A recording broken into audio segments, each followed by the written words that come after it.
అందరికీ నమస్కారం. నేను శిరీష. సిరివెన్నెల హోమ్ వాళ్ళకి స్వాగతం. అందరూ ఎలా ఉన్నారు? బాగున్నారు అనుకుంటున్నాను. నేను కూడా బాగున్నాను. బాగానే ఉన్నాను. ఆహ్, అంటే శుక్రవారం నిన్న వీడియో పెట్టలేకపోయాను కదా! శనివారం ఒక పూజ చేసుకొని వీడియో పెట్టాలి అని అనిపించింది. అందుకని ఇవాళ వీడియో షేర్ చేస్తున్నాను. అంటే కొంచెం అయ్యో అని అనిపించింది. దానికి ఏదైనా పరిష్కారంగా ఒక వీడియో చేసుకోవాలనుకున్నప్పుడు స్వామికి చాలా మంచి వీడియో అంటే నాకు షేర్ చేశారనమాట. సో నేను ఆ పూజ ఇవాళ చేసుకోగలిగాను. మీ అందరికి కూడా అంటే ఏదైనా సమస్య మనకి ఆర్థిక సమస్య ఉన్నా, ఏదన్నా మన ఇంట్లో ఎటువంటి ఆరోగ్య సమస్య, ఆర్థిక సమస్య, లేకపోతే ఉద్యోగం గురించి సమస్య అయినా స్వామివారికి ఇలా యాలకులతోటి ఈ పూజ చేసుకుంటే కనుక తప్పకుండా అనుగ్రహం ఉంటుందని నమ్మి నేను ఈరోజు చేసుకుంటున్నాను. అంటే కొంచెం యాక్చువల్గా అయ్యో అని అనిపించింది. స్టార్టింగ్ చూపించాను కదా మీకు శంకుచక్ర దీపం. నేను తీసుకుని రెండున్నర ఏళ్ళు పైన 3 ఏళ్ళు అయి ఉంటుందేమో నేను దగ్గరగాను.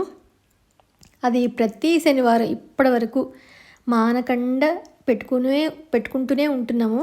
చక్కగా దానికి అలంకరణ అది చేసుకుని పూలు అది పెట్టుకుని పొద్దున్న ఇంచుమించు మేము పొద్దున్న పెడితే అర్ధరాత్రి 3-4 తర్వాత రోజు పొద్దున్న వరకు వెలిగిన సందర్భాలు చాలానే ఉన్నాయి. అంటే అలా నిత్య దీపారాధనలో శనివారం పెడితే ఆదివారం దాకా, లేకపోతే అర్ధరాత్రి శనివారం అర్ధరాత్రి ఎప్పుడో తెల్లవారుజాము వరకు వెలుగుతూనే ఉంటుంది. అలాంటిది మొన్న అనుకోకుండా తోవడానికని తీస్తుంటే బరువు ఎక్కువగా ఉంటుంది కదా, చిన్న ప్లేట్లో పెట్టాను. చేతిలో జారి కింద పడిపోయి ఒక పక్క నామం విరిగిందనమాట. ఎంత మనసు బాధగా అనిపించిందంటే, అంటే ఇలాంటివి జరుగుతున్నప్పుడు ఏం తప్పు చేస్తున్నాం మనం? ఎందుకు జరుగుతుంది ఇలాగా? ఎందుకు అజాగ్రత్తగా ఉన్నాం అలాగా? అది ఎందుకు విరగాలి? ఇలా ఎందుకు మనకి కొంచెం అబ్బా అని అనిపించాలి? అలా అంటే అనిపించినా మళ్ళీ ఇంకోటి కొనుక్కుంటాను వెంటనే. స్వామి మళ్ళీ శనివారానికల్లా ఇంకోటి ఖచ్చితంగా ఒకటి కొనుక్కొని పెట్టుకుంటాను అని మనసులో చెప్పుకున్నాను. కానీ అయ్యో అలా ఎందుకు జరిగింది అని కొంచెం బాధగా అయితే మాత్రం ఖచ్చితంగా ఉంటుంది. లాస్ట్ టైం కూడా వెంకటేశ్వర స్వామి ఫోటో అవన్నీ పడిపోయినప్పుడు కూడాను ఏం తప్పు చేస్తున్నాను నేను, ఎక్కడ ఏం జరుగుతుంది, ఏదైనా దేనికైనా సంకేతం ఇది, అలా మనసులో కొంచెం చిన్న అలజడి అయితే ఉంటుంది. కానీ అంతా స్వామే చూసుకుంటారు. మన చేతుల్లో ఏమీ లేదు. ఆయన పాదాల దగ్గర మన సమస్యలు కానీ, మన బాధలు కానీ, మన జీవితాన్నే పెట్టాము. అంతా ఆయనే చూసుకుంటే ఏది జరిగినా మన మంచికే అని ఒక ధోరణి అలవాటు చేసుకున్నాం కాబట్టి అంత టెన్షన్ ఉండదు. కానీ ఎక్కడో మళ్ళీ భయం. యాక్చువల్గా నేను ఇవాళ పూజ చేయడానికి కారణం ఏంటంటే, కొన్ని నెలల కిందట మావారు మామూలుగా ఎప్పుడు ఆఫీస్కి వెళ్ళినా రోజు మధ్యాహ్నం ఫోన్ చేస్తారు నాకు. భోజనం చేసావా ఏంటని ప్రతిరోజు చేస్తారు. ఒకరోజు వేరే యూనిట్కి ఎక్కడికో వెళ్ళారు, అదేదో కొత్త యూనిట్కి వెళ్ళారు. అక్కడ ఫోన్ బయట డిపాజిట్ చేసేయాలట. నాకు ఆ సంగతి తెలియక యాక్చువల్గా మధ్యాహ్నం వచ్చేస్తారన్నారు భోజనానికి. ఏదో ఆ రోజు మధ్యాహ్నం అయిపోయింది, రావట్లేదు, సాయంత్రం అవుతుంది. ఫోన్ నేను ఎన్నిసార్లు చేసినా ఆయన ఫోన్ కలవట్లేదు. అప్పుడు ఎంత టెన్షన్ పడ్డానంటే, అంటే ఇంటికి వెళ్ళిన వాళ్ళు బయటికి వెళ్ళిన వాళ్ళు క్షేమంగా ఇంటికి వచ్చిన వరకు మనకి రోజువారీ అయితే టెన్షన్ ఉంటుంది. ఎప్పుడైనా కొత్తగా ఎక్కడికైనా వెళ్ళి మళ్ళీ వాళ్ళు ఫోన్ లిఫ్ట్ చేయకపోయినప్పుడు టెన్షన్గా ఉంటుంది. కాబట్టి ఫోన్ యాక్చువల్గా బయట డిపాజిట్ చేసేసి వెళ్ళాల్సి వచ్చిందట. పెద్ద మీటింగ్ అది ఉండిపోయి చాలాసేపు కొన్ని గంటల వరకు రాక అప్పుడు నేను దండం పెట్టుకున్నాను. స్వామి ఆయన ఎక్కడున్నా క్షేమంగా ఉండేలా చెయ్యి, నా ఫోను లిఫ్ట్ చేయట్లేదు కాబట్టి ఒక శనివారం నీకు ఉపవాసం ఉంటాను నేనని చెప్పి దండం పెట్టుకున్నాను. ఎప్పుడు ఆ సంగతే మర్చిపోయాను యాక్చువల్గాను. అంటే ఇలా గుర్తు చేయడానికి మనకి ఏదైనా మనం మొక్కుకొని మర్చిపోతే కొన్ని స్వామి గుర్తుంది నాకు. కానీ ఏ శనివారం ఆ శనివారం మర్చిపోతున్నాను. ఎందుకంటే పూర్తి ఉపవాసం ఉంటాను, అన్నం ముట్టుకోకుండా. ఆ రోజు మాత్రం రాత్రికి మాత్రం ఏదైనా పలహారం తినేలాగా అని అనుకుని దండం పెట్టుకున్నాను అనమాట. అలా అనుకుని దండం పెట్టుకున్న ఒక 2 నిమిషాలకు మా వారి నుంచి ఫోన్ వచ్చింది. నాకు తెలిసి నువ్వు ఎందుకో కంగారు పడతావని చెప్పని ఫోన్ బయట డిపాజిట్ చేశాను, అందువల్ల నేను ఫోన్ పట్టుకెళ్ళలేకపోయాను, నువ్వు ఎన్నిసార్లు చేసినా చూసుకోలేకపోయినా అన్నారు. అంటే ఇలా దండం పెట్టుకోగానే ఫోన్ వచ్చింది. స్వామి ఉన్నావు నువ్వు అని అనుకుని ఎప్పుడప్పుడు ఒక శనివారం మాత్రం ఇలా పూర్తిగా ఉపవాసం చేసుకుంటాను, దండం పెట్టుకున్నాను. అది నడుస్తూనే ఉంది. ఏ శనివారం ఆ శనివారం ఏదో ఫంక్షన్ అటెళ్ళడం ఇటెళ్ళడం ఎక్కడో ఒకటికి సరిపోతుంది తప్ప అవ్వట్లేదు. ఇంకా లేదు ఈ శనివారం ఉందో, అందులో వెంకటేశ్వర స్వామి దీపారాధన విరిగింది కాబట్టి ఇంకా లేదు, వెంటనే చేసేసుకోవాల్సిందే అని అనుకుని ఈ శనివారానికి ఏర్పాటు చేసుకున్నాను. ఉదయమే తలస్నానం చేసి ముందు రోజు సాయంత్రం ముగ్గు పెట్టుకున్నాను. ఎందుకంటే ఉపవాసం ఉంటాం, మళ్ళీ అన్ని పనుల మీద ముగ్గు పెద్ద పని అవుతుందని చెప్పని శుక్రవారమే పెట్టేసుకున్నాను ముగ్గు. అందులో శుక్రవారం ముగ్గుని ఇవాళ ముగ్గు కింద మీకు షేర్ చేయాల్సి వచ్చింది. నిన్న మామూలుగా జస్ట్ ఊరికే దీపారాధన ఎప్పుడు ఎలా చేసుకుంటానో అలా చేసుకున్నాను అంతే. ఈరోజు కొంచెం ప్రత్యేకంగా చేసుకోవాలి స్వామికి. అందులోనూ నేను ఇప్పటివరకు స్వామికి యాలకుల మాలతో పూజ చేయలేదు. అందులోనూ ఒక 3 మంత్రాలు ఉన్నాయి స్వామికి చక్కగా చెప్పుకొని చదువుకోవాల్సినవి. అవి కూడా ఏంటనేది ఈ వీడియోలో మీ అందరికీ షేర్ చేద్దాం అనుకుంటున్నాను. యాక్చువల్గా ఇప్పటివరకు నేను వెంకటేశ్వర స్వామి మీద చాలా వీడియోలు షేర్ చేశాను. అవి ఎంతోమంది ఆదరించి మేము కూడా చేసుకున్నామని చెప్పినప్పుడు నాకు సంతోషంగా అనిపిస్తుంది. ఈరోజు ఇంకొక కొత్తదనమాట. కొత్తదంటే కొత్తదని కాదు, వెంకటేశ్వర స్వామికి యాలకుల మాలతోటి చేసుకునే పూజ. మామూలుగా ఇంట్లో పెరట్లో చూసారు, గార్డెన్ వీడియో మీకు చూపించి చాలా రోజులైంది కదా. తులసి మొక్క అది ఉంటే ఒక 108, 120 దాకా తులసి దళాలు కోసుకొచ్చాను. అలాగే పువ్వులు మా ఇంట్లోవి కొన్నవి ఉంటే అవన్నీ రెడీ చేసుకున్నాను అనమాట. మా పక్కన ఆంటీని అడిగి తమలపాకులు తీసుకున్నాను. వాళ్ళకి తమలపాకుల మొక్క ఉంది, చాలా బాగా వస్తాయి ఆకులు విను. ఆ తర్వాత యాలకులు మనకు కూడా రెడీ చేసుకున్నాను.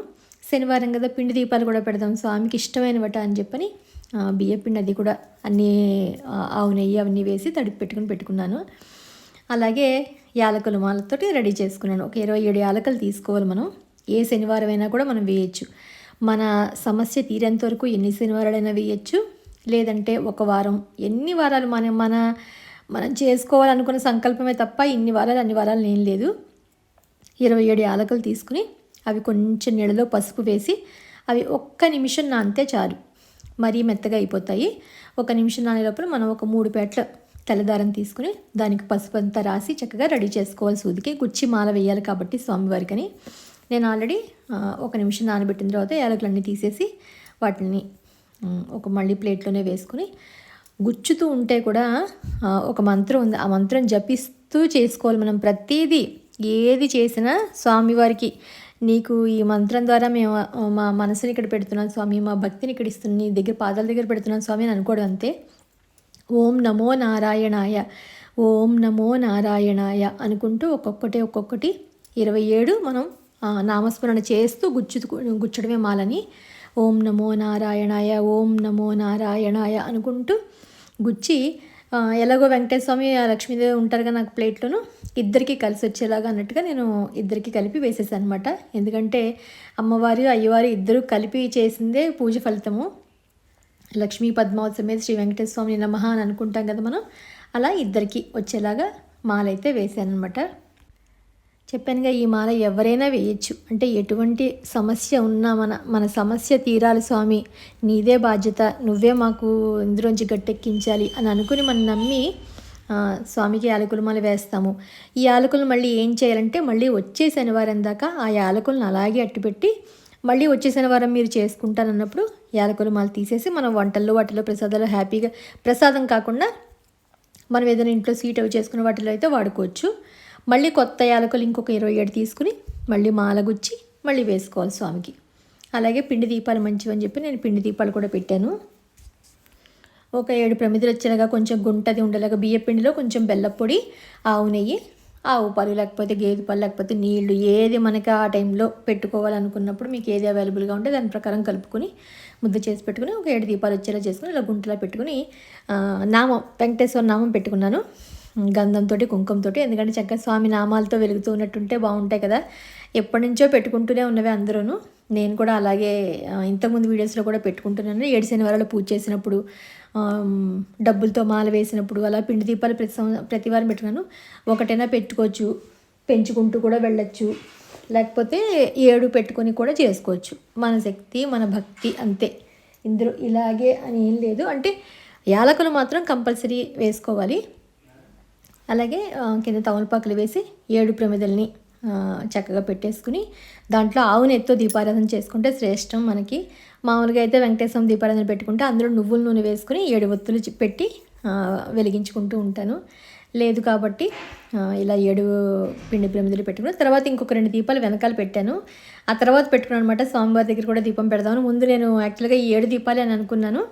ఆ తర్వాత ఇంకొక 2 మామూలుగా నువ్వుల నూనెతోటి ఇంకొక 2 ప్రమిదలు, 2 కుందులు పెట్టుకుని అక్కడ కూడా దీపారాధన చేసుకుని దీపారానికి చక్కగా కుంకుమ బొట్టు, పువ్వులు, అక్షంతలు, గంధం అది అన్నీ పెట్టి దీపజ్యోతికి నమస్కరించుకున్న తర్వాత అప్పుడు ఈ రవ్వలు వడపప్పు పానకం కూడా నేను రెడీ చేసుకున్నాను. స్వామికి వడపప్పు పానకం మంచిది కదా, వెంకటేశ్వర స్వామికి ఇష్టం కదా, అందుకని అవి రెడీ చేసుకుని పెట్టుకునేటప్పుడు నానతాయి అని చెప్పని దీపారాధన అది అయిన తర్వాత మామూలు గణపతి పూజ, ఆ తర్వాత వెంకటేశ్వర స్వామికి సంబంధించిన పూజ మనకు ఆల్రెడీ తెలిసిందే కదా, ఇప్పుడు చేసుకుంటూ ఉంటాం కదా. లేదు మీరు పసుపు గణపతి విడిగా చేసుకుంటానన్నా పర్వాలేదు, లేదు అంటే మనకున్న గణపతి దగ్గరే మనం మామూలుగా అన్నీ ఒక్కొక్కసారి సమర్పించినట్టుగా చేసేసుకుని ఆ తర్వాత వెంకటేశ్వర స్వామి సంబంధించి అంటే విష్ణుమూర్తి ఏవైనా సరే ఆయన అవుతాడు కాబట్టి వెంకటేశ్వర స్వామి అవతారంలో లక్ష్మీ పద్మావసమే శ్రీ వెంకటేశ్వర స్వామిని నమః పాద్యం సమర్పయామి, శ్రీ లక్ష్మీ పద్మావసమే శ్రీ వెంకటేశ్వర స్వామిని నమః ఆసనం సమర్పయామి. అలా అనుకుంటూ ఒక్కొక్క 16 ఉపచారాలకి ఒక్కొక్క ఉపచారానికి ఒక్కొక్కలాగా మనం స్వామికి సమర్పించుకుంటూ చెయ్యాలి. నేను తులసిదళాలేమో స్వామికి 108 అష్టోత్తర సత్యనామాలు ఉంటే బాగుంటుందని చెప్పని వాటిని నేను కోసుకుని ఆల్రెడీ పెట్టుకున్నాను పెరట్లోనే. మాల కడదాం అనుకున్నాను కానీ అన్ని మాల కట్టేలాగా లేవు. సరే అష్టోత్తరానికి వస్తే సరిపోతాయి కదా అని చెప్పని అష్టోత్తరానికి అన్ని రెడీ చేసుకుని గణపతికి మందిరంలో ఉన్న గణపతికి మామూలుగా కొంచెం నైవేద్యం కింద జామకాయ కోసాను కదా అది నైవేద్యం పెట్టి ఆయనకు కూడా ధూపదీప నైవేద్యాలు ఒకసారి చూపించేసి అప్పుడు వెంకటేశ్వర స్వామి దగ్గరికి వచ్చి మళ్ళీ అప్పుడు వెంకటేశ్వర స్వామికి 16 ఉపచారాలు షోడశోపచార పూజ కింద చేసుకున్నాను. ఈ పూజ ముఖ్యంగా మామూలుగా షోడశోపచార పూజ చేసుకుని వచ్చిన వాళ్ళు చదువుకున్న రాని వాళ్ళు అంటే రాకుండా చదువుకోలేని వాళ్ళు కూడా ఈ 3 మంత్రాలు చదువుకుంటే కనుక స్వామి అనుగ్రహం మనకు తప్పకుండా కలుగుతుంది. ఏం లేదు మనకి తెలిసినవే. ఒకటోది వచ్చి శ్రీయ కాంతాయ కళ్యాణ నిధయే దిన శ్రీవేంకట నివాసాయ శ్రీనివాసాయ మంగళం. ఇది మొదటిది. మనం చెప్పుకుంటూ పూజలో కానీ లేకపోతే దీపజ్యోతిని వెలిగిస్తుంటూ కూడా చెప్పుకోవచ్చు. రెండవది వచ్చి మంగళాశాసన పదై మదాచార్య పురోగమై సర్వైశ్చ పూర్వై రాచార్యే సత్కృతాయాస్తు మంగళం. ఇది రెండోది. మూడోది వచ్చి అమ్మవారిది. మనందరికీ తెలిసిందే సర్వమంగళ మాంగళ్యే శివే సర్వార్థ సాధికే శరణ్యే త్రయంబికే దేవి నారాయణి నమోస్తుతే. ఈ 3 మంత్రాలు మనం చెప్పుకుంటూ కూడా చక్కగా పూజ చేసుకోవచ్చు. నేను అందుకని కుదిరితే ఆ శంకుచక్ర దీపాన్ని రిటర్న్ చేయడమో లేకపోతే అది ఇస్తే ఏదైనా వస్తా లేకపోతే కొత్తదైనా కూడా ఒకటి కొని మళ్ళీ రెడీ చేద్దామని అనుకుంటున్నాను. ఒకవేళ డెలివరీ ఏమైనా లేట్ అయితే కనుక ఖచ్చితంగా వచ్చే శనివారానికల్లా రావాలి స్వామి అని అనుకుంటున్నాను. అంతా స్వామి దయ. అంతా బాగుండాలి, ఎటువంటి ఇబ్బందులు ఉండకూడదని చెప్పని చేసుకుని తులసి దళాలతోటి స్వామికి పూజ అది చేసుకున్నాను. మనస్తృప్తిగా అనిపించింది. ఇప్పుడు ఒక చిన్న స్వామివారి మీద పాట.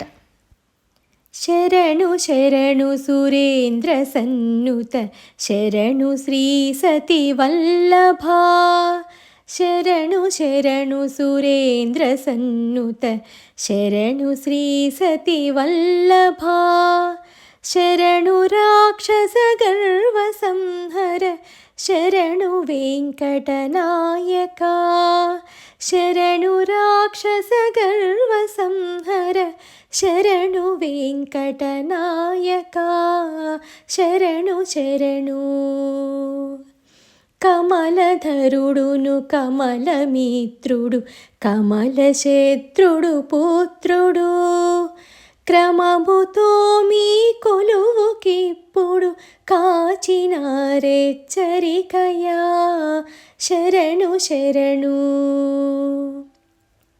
ఎన్నగల ప్రహ్లాద ముఖ్యులు నిన్ను కొలువగవచ్చిరి విన్నపము వినవయ్య తిరుపతి వెంకటాచల నాయక మా విన్నపము వినవయ్య తిరుపతి వెంకటాచల నాయక శరణు శరణు సురేంద్ర సన్నుత శరణు శ్రీ సతి వల్లభా శరణు రాక్షస గర్వ సంహర శరణు వెంకటనాయక శరణు శరణు శరణు శరణు.